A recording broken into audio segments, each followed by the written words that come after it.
Hey everyone, this is Jason, and today I'm talking about the secret of picking your first salesperson.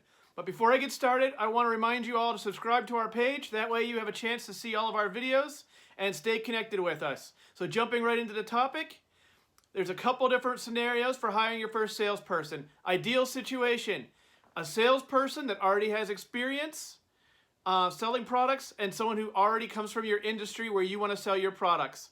One thing caveat to that is that person will likely be the most expensive employee of all your different sales opportunities for hiring someone.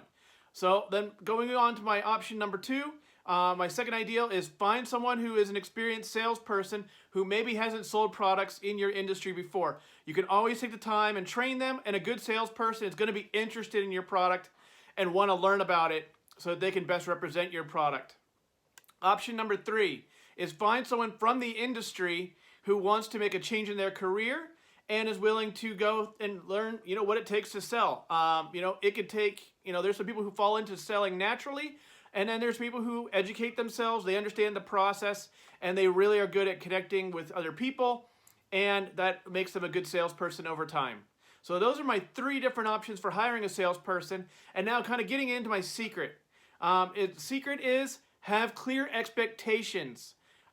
That way you're clearly communicating what you expect them to be able to do and for them to produce as a salesperson working for your organization.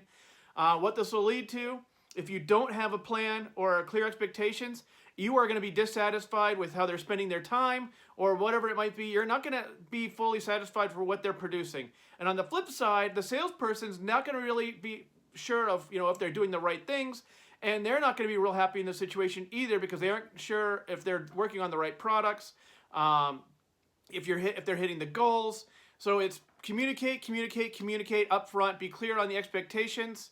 And then as always, I'm a planner, so have a sales plan, and that helps with that communication of, I would like you to see, 10 customers a week. Or if you're cold calling, expectation is X amount of cold calls per day.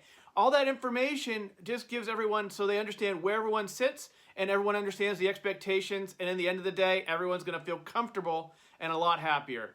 So if you have already started hiring your first sales staff, by all means, I'd love to have you leave some comments down below on your experiences, or if you're just starting out, any questions, also leave them down in the comments. I'd be happy to answer those as well.